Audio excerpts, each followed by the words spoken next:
says, the mission of the Nature Conservancy is to conserve the lands and waters on which all life depends. Our vision is a world where the diversity of life thrives and people act to conserve nature for its own sake and its ability to fulfill the needs and enrich our lives. Through the dedicated efforts of the Nature Conservancy, there are 600 scientists of whom impact conservation in 69 countries. With the help of many of the partners, from individuals and governments to local nonprofits and corporations. By using a non-confrontational, collaborative approach and staying true to our 5 unique core values, that's how the Nature Conservancy has done more than anyone else in the advancement of conservancy around the world since 1951. And one of the items that I was really not so familiar with is how you also get involved with local cities, villages, and so when our mayor had heard that you were going to come and speak to us, she was remiss that she couldn't be here because they're having a village meeting tonight, but this is why we have the cameras here, because she wanted to hear your presentation. So Julie Rosenfeld is actually a resident from the Key for more than 25 years, a scientist by training. She does fundraising in the local office for the Nature Conservancy in Coral Gables. And Julie has lived on Key Biscayne 20 years, is that correct? 20 years? With her husband, 2 daughters, and 2 cats. So, Julie, looking forward to your presentation.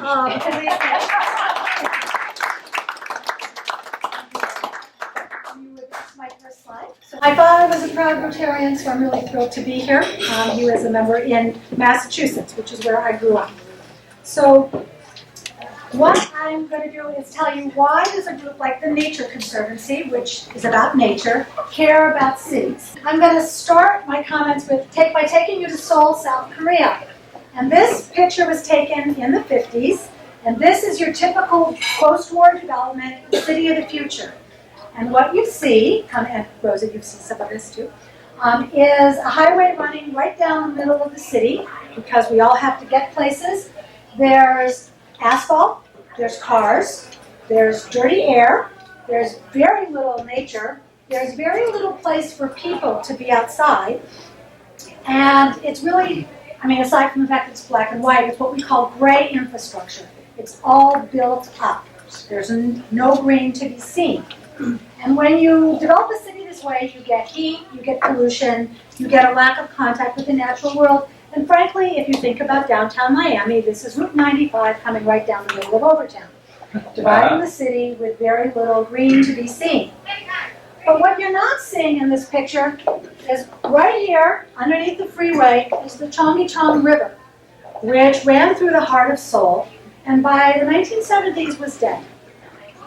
So why am I showing you this lovely picture? Well, our world is becoming urban. And if we look now, there are about 7 billion people in the world, about 50% of whom live in cities.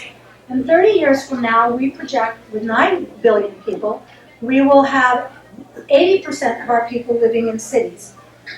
Every year in China, a new city the size of New York City takes shape.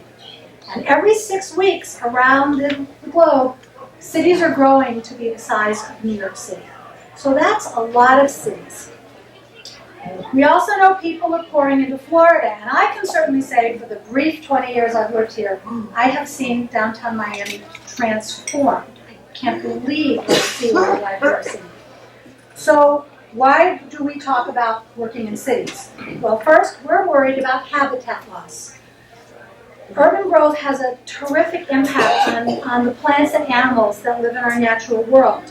And 1 in 4 species are threatened by urban growth and the expansion of the urban footprint. And in the coming decades, that number is going to go to 10% globally. As far as people are concerned, we need natural lands to provide us with food, to provide us with water, recreation, to clean our air. we get a lot of benefits from nature that I'll talk a little more about that are being threatened by this rapid growth of cities. In terms of air quality, we've all read about what goes on in Delhi, in China, and London with bad air. And there's an explosion of asthma and other kinds of pulmonary diseases in all of our cities because of all of these guys, all these cars, all that little particles. That's particularly threatening to people. And a city without green is a hot city. So what you see are heat islands. And you see more of the elderly and people in the inner city being killed because dying during heat waves because there's nowhere to go to get away from the heat if you don't have air conditioning. The third big reason we think about cities and are concerned about them is stormwater. And we all know that we have flooding in Miami and we have problems with stormwater runoff. But it's the fastest growing source of pollution in our rivers and in our oceans.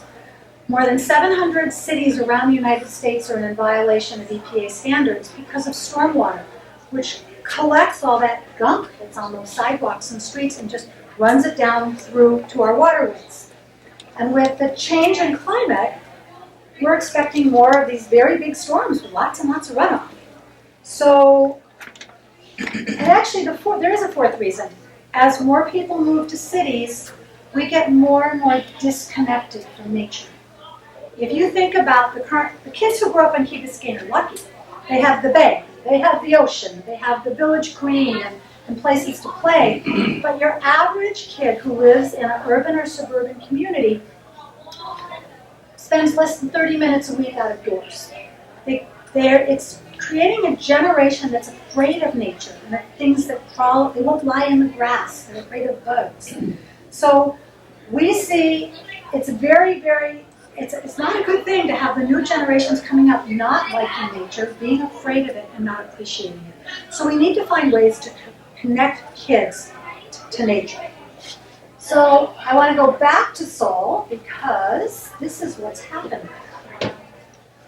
This was taken in 2005. The city removed that overpass and created a linear park that runs through the city. Why? Because they needed to deal with stormwater. That is the sort of impetus for this kind of development. And so what you see is people reconnecting with nature. You see a greenway that runs through the heart of the city that provides a pathway for birds and animals that may be trying to transit the city of Seoul. So you have flood control. The water filters down into the river slowly through the vegetation, which cleans it, and it gets back into the aquifer of the natural systems. And fish that hadn't been seen in 50 years started swimming back up the Chongchong River. So this project has been studied all over the globe. You have places like the High Line in New York. You have the Kennedy in Boston, the Kennedy Parkway, which is where they buried their central artery that ran through the heart of Boston. I founded that up in Boston. And we have things like the underline here, where we're looking to add more green within our urban core.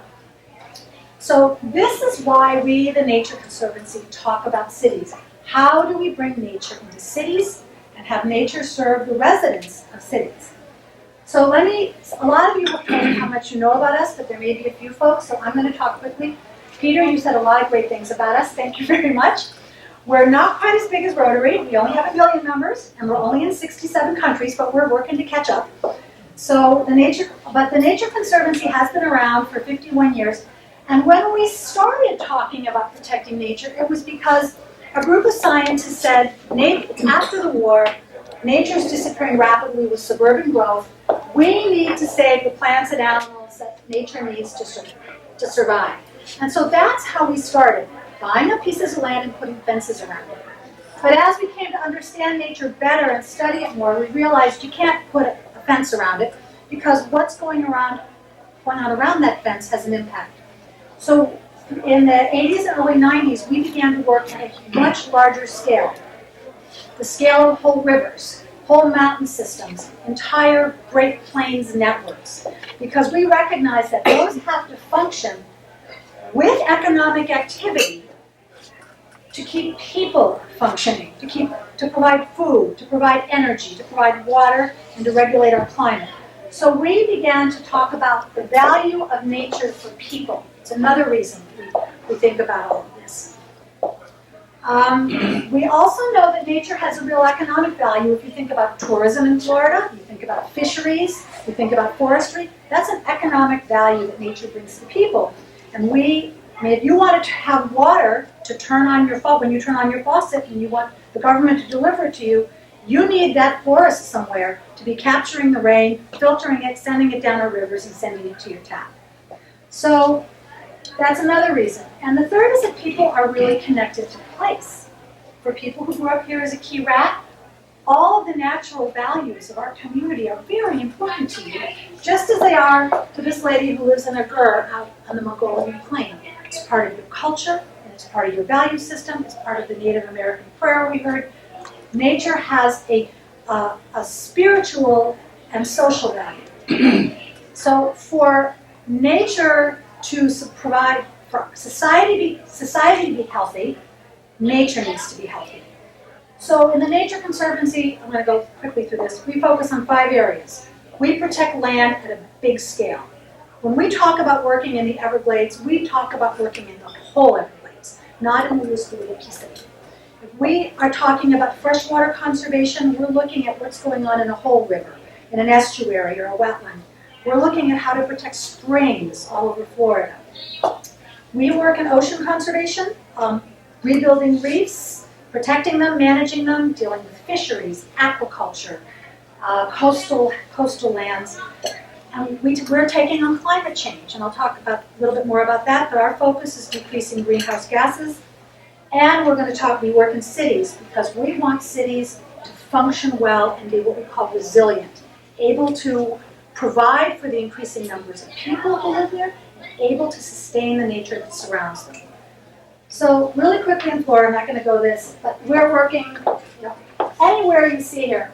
We're working in the Everglades. We're working along the entire reef tract here that goes from Martin County down to the Dry Tortugas. We're restoring oyster reefs in Charlotte Harbor, Mosquito Lagoon, and up in the Panhandle.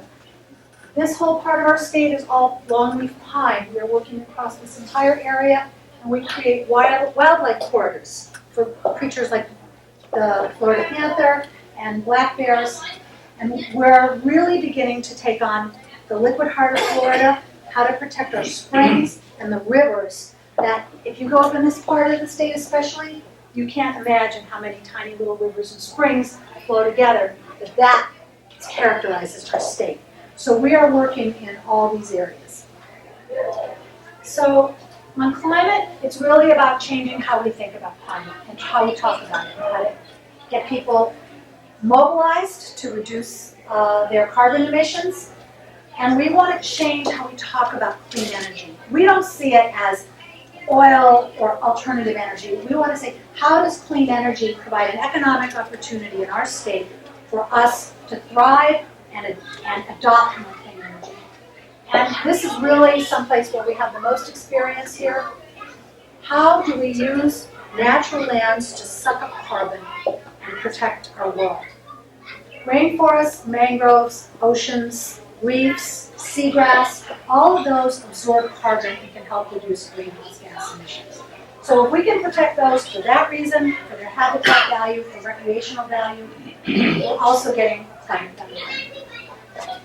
And that kind of brings me to cities. And the Conservancy started getting involved in cities with the Southeast Florida Climate Change Compact, which is a 4-county initiative with Martin, Broward, Monroe, and Miami-Dade County. Because we who sit here in sort of ground zero of sea level rise and climate change, we know that we need to do something to stop our flooding, to protect our aquifer, and to adapt our community to changes in the climate. So Harvey Rubin runs this group, but there's all kinds of committees addressing transportation and adaptation. And our focus is sort of what goes along the coast. How can we use nature to buffer our coasts? Let me give you an example of a couple of projects we're working on.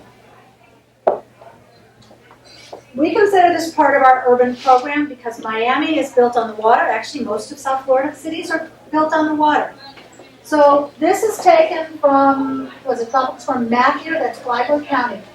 And there are some lovely breakwaters and dunes that were along there, which were completely decimated in the storm. But if they had not been there, the ocean would have washed right up here, and these houses would not have been there. And we have seen in places like New Jersey, during Superstorm Sandy, where there were dunes in front of the homes, those homes are still standing on Long Beach Island, along those New Jersey barrier islands. But the people who took down their dunes because they didn't like them blocking their views, those houses are gone. Dunes provide protection. And so we are working with the Climate Change Compact to figure out where do we have natural features that can help protect our community, and where should we be restoring natural features, putting dunes back along A1A in Fort Lauderdale and places like that because of the protections that they provide. Mangroves are another important feature. There are schools in the Caribbean that are still standing because they were backed up against some mangroves during a Category 3 hurricane that passed right over them, and they didn't even lose a roof tile. But anywhere they had taken down those mangroves were flattened. So our natural world provides this service to us if we're willing to let it stay there. So this is the South Bay water treatment plant. And it is buffered from the ocean by a huge mangrove forest. And one of the things that we're doing with our scientists is measuring the buffering value of that, the protective value that those mangroves are, so that the county can come out and say, yes, we need more mangroves. Yes, this is important. This is protecting important infrastructure for our community from storms. And at some point, there's a project in the Yucatan where they're looking at the use of coral reefs and mangroves. Coral reefs reduce storm energy by about 90%.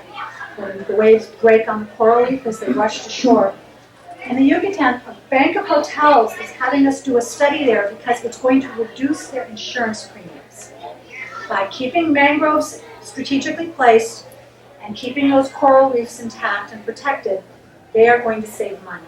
So nature can provide not just what's a pretty fish habitat, a cool place to get away, it can provide real economic benefits to business. So we're trying to do the science so you can go out and folks can do this. This is an all too familiar scene here in Florida and on Key Biscayne, sadly. But this is stormwater flooding. Some of this, actually, you can't really tell. This is kind of bubbling up here through the storm sewers. And this is our version of stormwater issues. And how have cities around the country dealt with this?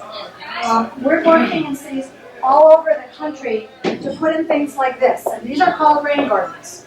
And what you'll notice is there's little breaks in the pavement here where the water that falls on the pavement can filter into the rain garden, percolate through the soil, get cleaned, and re-enter the aquifer and not pool there, stay dirty, rush into the sewers straight to the river.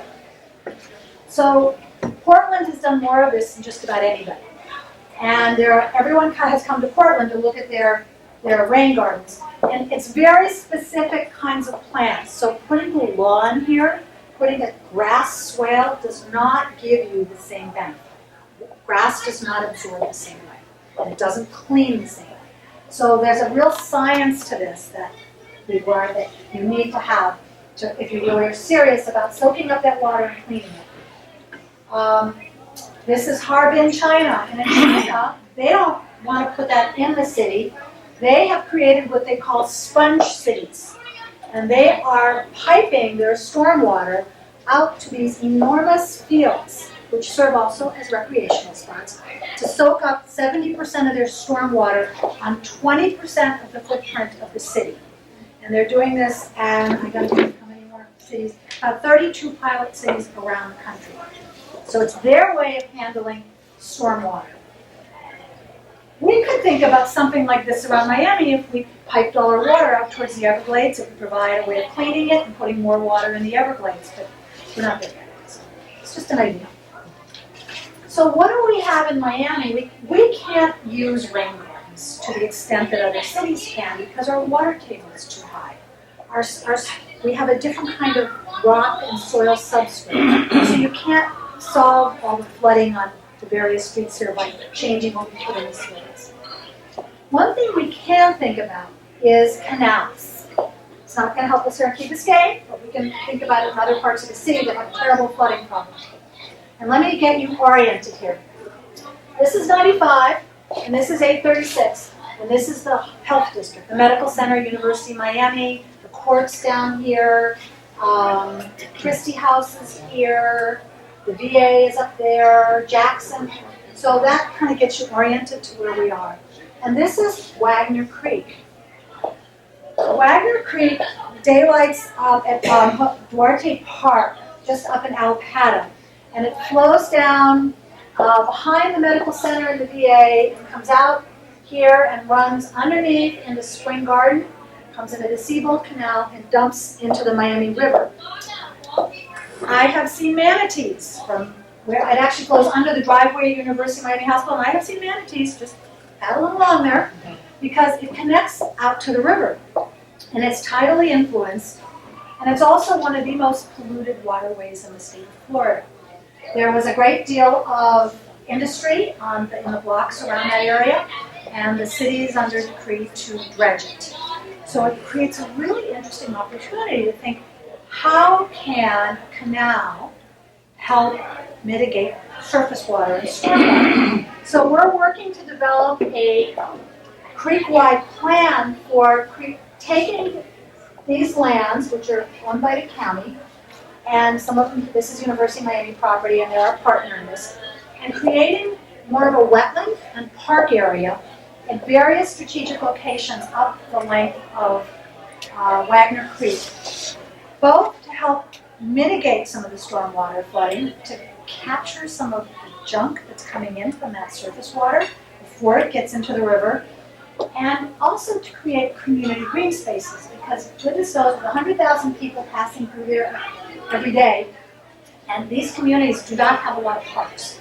So if we could create some little pocket areas that would serve our refreshing and green space function for the community, we're eager to do that. So we're going to be, thanks to the Miami Foundation, we have a challenge grant for public space challenge to bring the community together, create a vision for what they would like to see along the waterway, and then as we put in those parks, we're going to be working with the county and the city to actually create some wetlands to capture and filter the water and slow it down and put it into the river to make it cleaner. So this is one of our first big projects. We're just in the community visioning stage, but we're working very closely with the city and the county on this. But this is a typical area that is hot, treeless, dirty air. Oh, okay.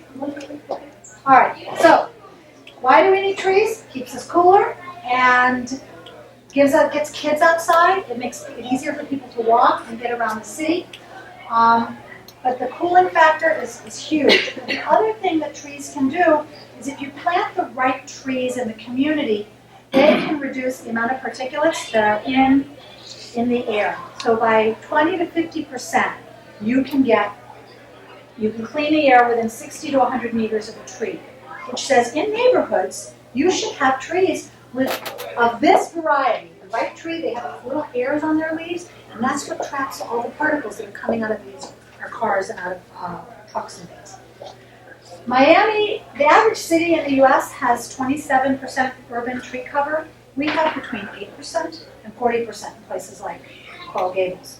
And of course, it's the underserved communities that are down at the 8%.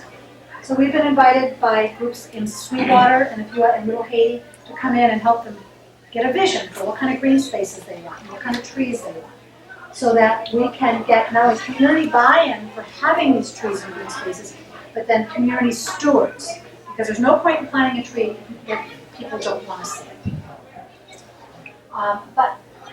And in Louisville, we're doing a health study with University of Louisville. Louisville, Kentucky is some of the worst air in the country. And they are greening up some of the inner city neighborhoods, and they're going to be looking over 5 years at public health results to see if lung disease and asthma attacks increase in that area, to make that connection. This is an artist's interpretation of Melbourne, Australia. This is my next to last slide. Melbourne, I don't know if you've ever seen the funny YouTube videos of people, and heard about people writing letters to the trees, but they're a very tree-aware city. The problem for Melbourne is that there's 4.4 million people in there now, and it's going to grow to almost 8 million people. And the growth of the city is significantly impacting about 120 endangered species in Australia. So the city has invited the Nature Conservancy to come in on an urban forestry project to see how can we put wildlife corridors, basically, through the heart of the city and create spaces for animals while you're also creating an incredible place for humans to live. And this, this is just an artist's rendition, but they're really into the green roofs, and I don't think it's going to go quite this far, but it's a fun idea. But we are working there. And the last thing I wanted to show you is this slide comes from a rendition in Philadelphia. Philadelphia had a stormwater problem, and they were going to have to sink a huge amount of money into pipes and pumps to deal with stormwater in the urban core in some of the worst neighborhoods, places that people couldn't wait to get out of. And the city water manager decided to green up 700 acres of that community by building rain gardens instead. And what he succeeded in doing was taking 4 million gallons of dirty water out of the system and putting it back in the aquifer.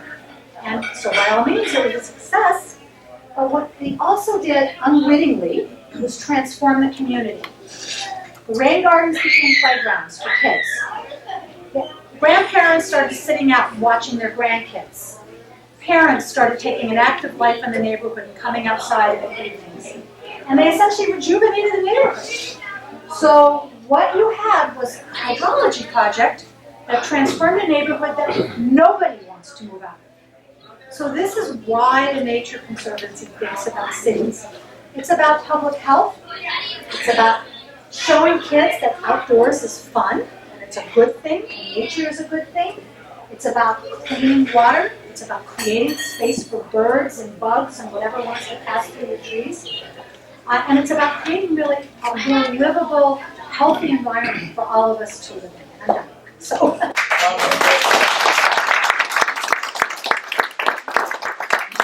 I'm happy to take any questions because I tried to buzz through quickly. I have a quick question. I've heard that palm trees are not that great in terms of absorbing carbon dioxide. Correct. Either is grass. Correct. Okay. And palm trees don't provide shade.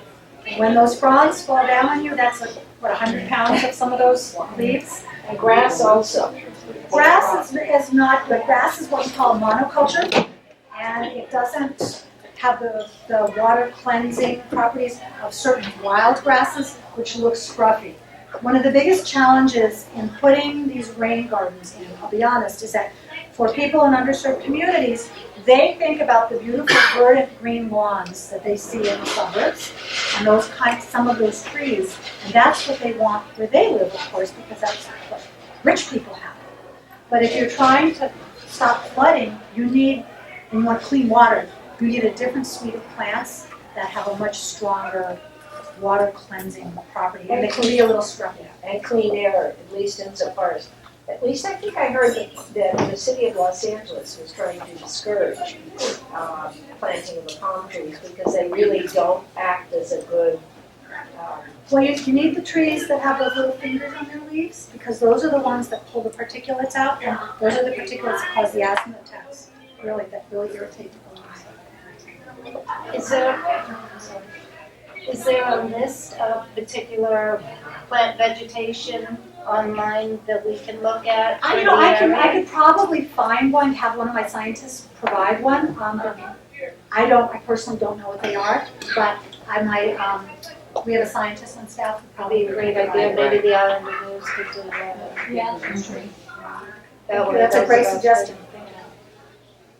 Any other questions? I have a question. There's some concerns with what's going on in Washington right now with regard to the EPA being there or not being there. And I was just curious if the Nature Conservancy gets involved at all politically, or does it completely stay out of that? Or how do you handle these issues that come up statewide, nationally, with regard to endangerment to a lot of the goals that you're trying to attain? Well, the Nature Conservancy believes it's better to be in conversation with everybody, because you can always find some common ground. So just as we will talk with oil companies as much as we'll talk with, let's say, alternative energy, we work with agriculture interests, we work with ranchers in Florida, our goal is to work with everybody.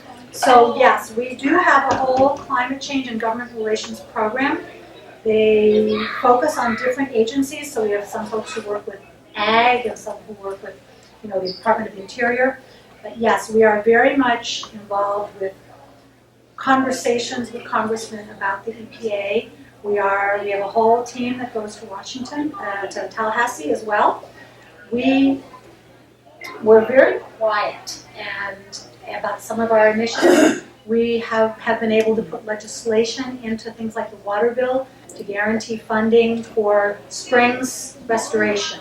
So that's where the $50 million for springs restoration came from. We were very, very involved in having that language inserted into the bill. We were very involved in having the language for that $200 million for Everglades restoration every year for the next decade. Very quietly involved in that. We we are apolitical and non-confrontational. That is really our watchword. We're not going to get up there and tell the government that they're bad and they're wrong. We respect the organizations. We feel that's the best way to move, but we try to very quietly come to some consensus about positive progress that can be made. So it's, sometimes you get what you want. That's right. Thank you very much, Julie.